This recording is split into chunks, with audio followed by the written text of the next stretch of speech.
back. This is exactly why we have Payback, right? It's Payback time. So I'm going to go straight for the Payback here. Let's see how much damage this does to a Cresselia in the Ultra League. And that just does so much damage. That does about 60% of Cresselia. What's up, guys? Welcome back. So we're going to jump straight into our first Ultra League battles for the second cycle of Season 6. And I'm going to be testing out Payback Shadow Machamp in the Open Ultra League. Now, I already showcased Payback Shadow Machamp in the Great League, where we managed to one-shot Pokemon like Defense Deoxys, Hypno, Mew, etc. But I feel like Open Ultra League is where you see its true potential, because now with access to Payback, it can do super effective damage against Cresselia and Giratina, two of arguably the most common Pokemon in the Open Ultra League meta, and it can already handle steel types like Melmetal, Registeel, etc. Right, which is why I feel like it can be an absolute core breaker as far as the Open Ultra League is concerned. And for this team comp, I decided to run it alongside Snorlax and Gengar as well. So this is a very solid and prominent team comp in the Ultra Premier. I mean, I'm pretty sure most of you might have tried it out or probably seen already. But now with access to Payback, this team can also be used in Open Ultra League as well, right? And basically how this team works is you lead with Machamp, and then at some point you eventually safe switch into your Snorlax to basically bait out their normal type or their Obstagoon, so that your Gengar has a pretty clear path to sweep endgame, because between Machamp and Gengar, you can probably handle most of what you're going to run into in the meta, right? Which is why honestly this team worked so well for me. There were some really intense sweaty battles in here, so let's just get straight into it. Okay, moving on to the first battle here, I'm going to be leading with Machamp, with Snorlax and Gengar in the back, and also I'm going to be running Earthquake as the second charge move on Snorlax, especially to provide coverage against steel types and also to do neutral damage against Giratina. So we have Machamp into a Surf-Edged. Again, pretty neutral matchup this, so I'm going to try and get off this Cross Chop as soon as possible, but I think Machamp loses CMP against Surf-Edged, so I'm going to shield this Leaf Blade here because it would probably one-shot from that range. But I'm going to go for the Cross Chop here. This is probably going to get the shield from the Surf-Edged as well, because Surf-Edged is pretty glassy too. So it does get the shield there. So at this point, what I'm going to try and do is I'm going to try and catch the Leaf Blade on my Gengar. So I'm going to build up to a Cross Chop and switch into my Gengar to catch the Leaf Blade. Now this is obviously resisted because of that poison typing, and obviously counters are triple resisted because of the Ghost Poison typing. And now they make a switch into their Registeel. Now this is fine, right? Registeel is actually a good matchup for Gengar because Lock On is double resisted. And I'm going to go straight Shadow Ball here. It's going to do massive neutral damage. And then all I have to do is basically shield the Flash Cannon, right? So I'm going to definitely shield this up. And then hopefully I can get off 2 Shadow Punches against this Registeel. So I'm actually going to build up to 2 Shadow Punches here because they still have a shield. So yeah, then I'm going to go back to back here. So hopefully the first one should get the shield so that I can get off the next one and take out the Registeel here. So I'm going to go for the first one, does get the shield, which is fantastic. Luckily I'm able to get it just in time. It's probably a CMP tie on the Flash Cannon, so I'm really hoping this is going to take it out. But again, Registeel is an absolute tank, right? Doesn't take it out. I was actually trying to switch into my Snorlax, but it is a CMP tie, so I'm stuck in this matchup, and Gengar goes down, which is fine. And then I'm going to actually come in with Snorlax and try and lick this Registeel down here. So yeah, I'm going to try and farm it down with Lick, which is fine. And then they're going to come back with Surf-Edge. This is fine. I'm going to try and completely farm it down with Lick as well. Now Snorlax is an absolute tank, so I'm not going to shield this. Probably just going to be a Leaf Blade. It was too soon to be close combat. It is just Leaf Blade, which is fantastic. And let's see what they have in the back. They have a Cresselia in the back. This is exactly why we have Payback, right? It's Payback time. So I'm going to go straight for the Payback here. Let's see how much damage this does to a Cresselia in the Ultra League. And that just does so much damage. That does about 60% of Cresselia's health, which is pretty significant, right? Because Cresselia is like the ultimate tank when it comes to the Ultra League. So anyways, I'm going to come back with Snorlax here, go straight for the Body Slam. They did farm up on quite a bit of energy, so I'm really hoping that they don't have back-to-back moves. So they're probably going to go for Moonblast right now, which is good because it's going to take them a while to get to the next one, and I'm able to lick the Cresselia down there. So if they'd gotten off a Grass Knot, then I don't know, they probably could have gotten 2 of them. But yeah, I mean, it was very close there because they did farm up on quite a bit of energy against Machamp. But yeah, Snorlax has a pretty positive matchup against Cresselia, and luckily we were barely able to take the win there. So as you can see, I mean, being able to do 60% of Cresselia's health with a Machamp, I mean, maybe 60 to 70 is pretty significant, right? So anyways, moving into the second battle here, we have Machamp into a Sceptile. Very spicy pick when it comes to the Open Ultra League here. Probably to check Swampert leads, but anyways, I'm going to try and switch again into Snorlax to catch the Leaf Blade because I know I can't outpay Sceptile to charge moves. It's going to take them only 3 Bullet Seeds to get Leaf Blade anyway, so yeah. Now they make a switch into their Obstagoon. This is perfect. This is exactly why you have this team comp, right? You safe switch into Snorlax to bait out the Obstagoon because Gengar with this moveset has no play against Obstagoon. So I'm going to go for the Body Slam here. In this matchup, obviously we can threaten shields because Snorlax does have access to Superpower. But obviously I don't have Superpower, so I'm going to throw straight Body Slams here. And again, Snorlax is extremely tanky, right? They are trying to farm us down, but I'm able to get to another Body Slam here.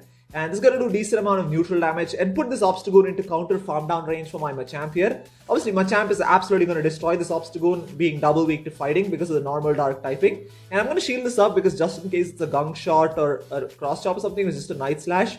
So I know they can't get to, yeah. I'm expecting this to just be Night Slash, but let's see what it is. It's a Cross Chop. It's very interesting. Surprising they didn't throw that at the first attempt, but anyways, we're going to be able to counter down here. And they come in with Swampert. Now, this is slightly tricky, right? Because Gengar doesn't have a great matchup against Swampert, and also we're down a shield. But the good thing is we are so far ahead on energy, right? We have 2 Cross Chops ready to go. So I'm going to go back to back here. And then let's see if this gets the shield from the Swampert. We already got the first shield. This, yeah, does connect, does quite a bit of neutral damage. And I'm going to stay in and soak up this Hydro Cannon here. So I'm going to basically rely on Gengar to sweep the endgame for me. Machamp goes down, so I'm going to come in Gengar and hopefully I can get to a Shadow Punch as soon as possible. But unfortunately, this Swampert is 1 Mud Shot ahead on energy, right? So that's not great for me. So I'm going to shield this up and then, yeah, now they make a switch into their Sceptile. Now this opens up a win condition for me. So I'm going to overfarm quite a bit in this matchup. I know this is just going to be a Leaf Blade, which is resisted because of the poison typing, and Bullet Seed is resisted as well. So I'm going to overfarm quite a bit and then throw the Shadow Punch here. Now if this gets the shield, I have another one ready to go. So they do let that go through. This is fine. Now I can farm it down with Shadow Claw, and then we're almost at 2 Shadow Punches, right? I'm basically going to do 1 extra Shadow Claw so that I can have 2 back-to-back Shadow Punches. Going to go for the first one here. This does get the shield from the Swampert, and luckily we're able to get the next one off barely, and this is going to take out the Swampert there. So I think it was a slight misplay on their part if they'd stayed in with Swampert, because they were ahead on energy anyway, and they would have beaten me to the second Shadow Punch, right? If they'd stayed in the Swampert matchup, they could have gotten off the Hydro Cannon here, and Hydro Cannon almost one-shots a Gengar. I mean, does about 80% of Gengar's health in Ultra League, which would have been enough to take me out there. But the fact that they switched it to Sceptile allowed me to build up some extra energy and then flip that matchup there. So, moving into the third battle here, we have Machamp into an Abomasnow. Perfect matchup. You can't ask for anything better, right? Obviously, Abomasnow is pretty glassy as well, so it's going to take a lot of super effective damage from these counters. I'm going to go straight Cross Chop. Honestly, I probably should have overfarmed a little bit just in case they'd switched out, but luckily they stayed in. And also ends up being a CMP type, which is good, right? So I'm going to shield this up. A Weather Ball would do quite a bit of damage in this matchup. But yeah, again, these counters are really adding up. Now they make a switch into their Surfetch. I'm going to go into Gengar here. Now this is a positive matchup, but I do have to watch out for Night Slash. But I'm not going to shield this because it doesn't have Stab. And even though it does massive super effective damage, those counters are triple resisted, right? They're going to basically have to get off another charge move to get rid of Gengar. Because those quick moves are not doing much. I'm going to go for the Shadow Punch here, does quite a bit of neutral damage. We do lag a little bit. I'm trying to Shadow Claw down, but unfortunately they get off a charge move with like 1 HP. So I'm like, I have to let it go through. I have to save at least 1 shield for Shadow Machamp. Ideally, I would have liked to maintain switch advantage. But again, Shadow Machamp with no shields in the back is pretty much useless. So I'm going to come in with Snorlax and try and lick this Surfetch down, which is great. And then let's see what they come in with. And they come back with Abomasnow, which is understandable. And then I'm going to stay in and then soak up this charge move and then switch it to my Machamp here. So I'm going to soak it up. It's probably going to be a Weather Ball or an Energy Ball. It's going to do okay damage. And then now I'm immediately going to switch in my Machamp here and then try and get this Cross Chop off as soon as possible. But they make a switch into that Alolan Muck. Now this is fine. Alolan Muck is yeah, definitely not a counter to Machamp because we're resisting the Snarl damage because of the fighting typing, and then I'm able to get 2 Cross Chops off before they can get to even a single charge move, right? Again, it's going to do massive neutral damage because of the dark poison typing. And like I said, we're able to counter down as well. I don't know, they're probably building up to a Gunk Shot or something, but again, they probably underestimated how much counter plus Cross Chop can do. I mean, we basically got off 2 of them and it almost took out a full health Alolan Muck, right? And then Abomasnow comes in, they still have a shield, doesn't matter because I'm able to counter down, and that's going to, yeah, that's going to seal it there. So, as you can see, very, very solid team comp. Honestly, Machamp, I mean, that's the advantage of Shadow Machamp over a regular Machamp in a lot of these matchups where, you know, your opponent has a shield or have 2 shields, you can basically counter down, right? Because of that extra damage. So we have Machamp into a Cobalion here. Very, very spicy pick. Also, a very positive lead as well. They make a switch into their Togekiss. Perfect. I'm going to go into Gengar here. And then we're still taking so much damage from Charm because of how glassy Gengar is in spite of it being resisted because of that poison typing. I'm going to build up to a Shadow Ball and then bait with Shadow Punch. We do get the shield, which is fantastic. And then at this point, they are going to get a charge move off. I'm going to shield this up because I really want to maintain switch advantage to make sure that I can line up my Machamp against their Cobalion.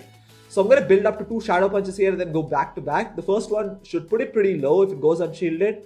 Does put it pretty low. So I'm like trying to get off another one. Unfortunately, we lag and we go down, right? So that, I mean, that's really unfortunate there. And that could have almost cost me the game. So I'm going to come in with Snorlax and farm this Togekiss down. And then they come back with Cobalion. Now, this is not a great matchup for Snorlax because Cobalion has access to Sacred Sword, which can do super effective damage against Snorlax. But Sacred Sword is a pretty terrible move, right? I mean, in terms of damage, it doesn't really do that much. And I'm just going to go straight for Earthquake here. Obviously, Body Slam is resisted because of that Steel typing, but Earthquake would probably one-shot the Cobalion from this range. Almost one-shots it, but I'm going to come in with Machamp and try and counter down. And they have their own Machamp in the back. Now, this is fine. We have an energy advantage, right? So I'm going to go for the Cross Chop here.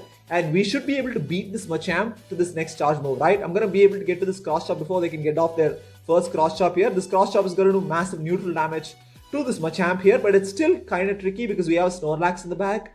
So, but luckily it's not a Shadow Machamp, right? Because those counters are not doing as much damage as the Shadow Machamp's counters would. So I'm going to shield this up and hopefully I can lick down before they can counter us down. They go for Rock Slide, which is pretty interesting. But luckily I'm able to lick down there and that was extremely close. So they were probably running Rock Slide along with Payback, which is a pretty good moveset to run with as far as the Open Ultra League is concerned, because it also provides coverage against something like Togekiss. But yeah, Snorlax is just so tanky and luckily we were able to just pull through with like 1 HP there. So I think we are 4-0 in the set right now. Let's move into the final battle here. We have Machamp into an Empoleon. Fantastic lead, right? Because that Steel typing, Machamp is absolutely going to destroy it. And then I was expecting them to switch, which is why I shouldn't have thrown. Definitely a mistake on my part. They make a really nice switch into their Gengar to catch the Cross Chop, which is fine.